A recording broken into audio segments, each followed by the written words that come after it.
You said in your witness statement that you were not aware that the Post Office or Royal Mail Group themselves investigated, prosecuted, and obtained convictions against Sub-Postmasters. When did you first become aware of that operation or conduct by RMG or POL? I'm trying to think if it was during this inquiry procedure. I think it probably was. I certainly didn't realise it when I was a minister. Does it follow that you were unaware of any steps that government took to superintend or oversee the conduct of prosecutions by the Post Office? I was unaware of those, if there were any at all.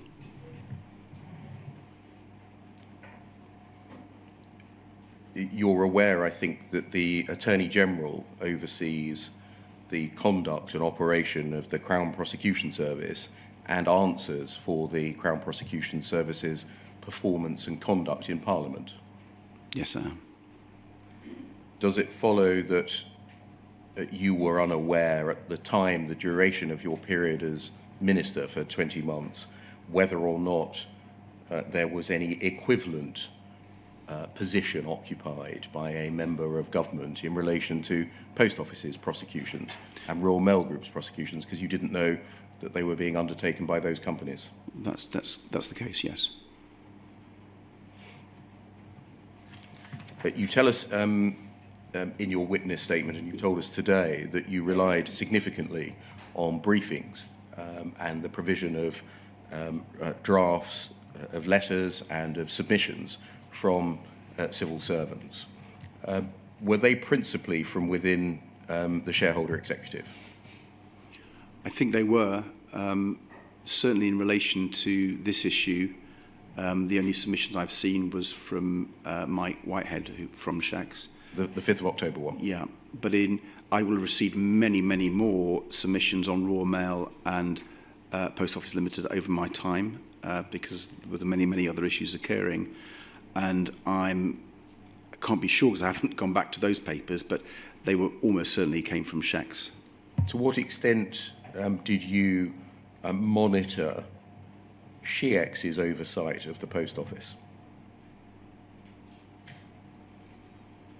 I'm not sure if monitoring, I mean, we were trying to implement our policy. That was the main focus, the strategic changes we were trying to make. And my interactions with Shax about that were, again, at that quite high level.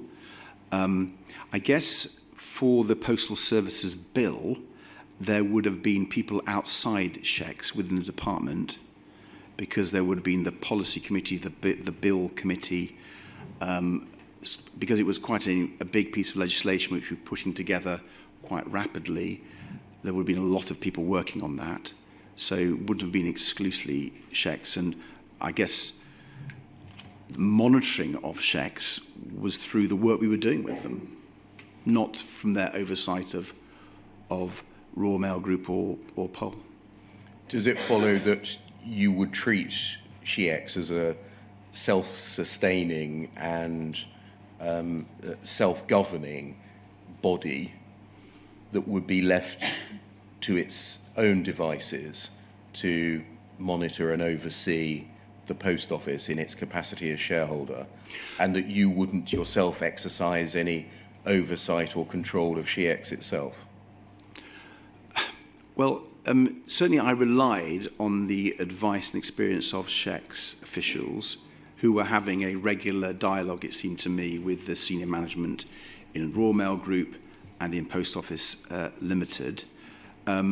As is clear from my statement, I would meet myself those senior managers and obviously just discuss our strategy with them. So I relied mostly on Shax to do that, but as a minister, I wanted to meet the managers too and put my questions to them. But again, for those meetings, I was heavily reliant on Shax. If we turn up page 22 of your witness statement, please. Excuse me, at paragraph 91.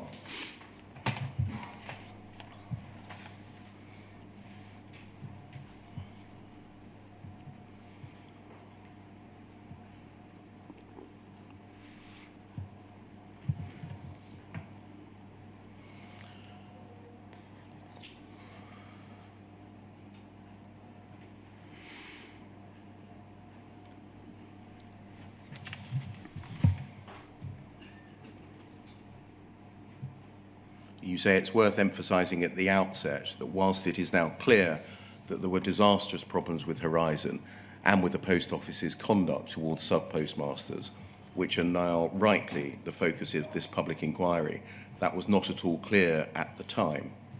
I was responsible for a large number of important issues across a very broad portfolio, and with respect to all the issues I dealt with in postal affairs, the Horizon issue was one amongst many, and indeed I was continually advised it was a matter for the Post Office because it was a day-to-day operational issue. Who continually advised you that Horizon integrity issues were operational matters for the Post Office? Well, that was both in the submission of Mr. Whitehead, but in the drafting of the letters in response to letters from MPs and indeed parliamentary questions. So, for example, there were 3 parliamentary questions, written questions. There were no oral questions. There were 3 parliamentary questions, or 3 MPs who asked parliamentary questions. There was probably some of them asked more than one. And the answers to those questions drafted by officials for me to agree to was those issues were matters for the Post Office, and so we referred answering those questions to the Post Office with their answers being put in the House of Commons library. Okay. So that was an example of how that happened. So you pointed to 2 things constituting the advice, namely the drafts of letters that you were supplied with and the drafts of answers to parliamentary questions. And indeed the submission of Mr. Whitehead.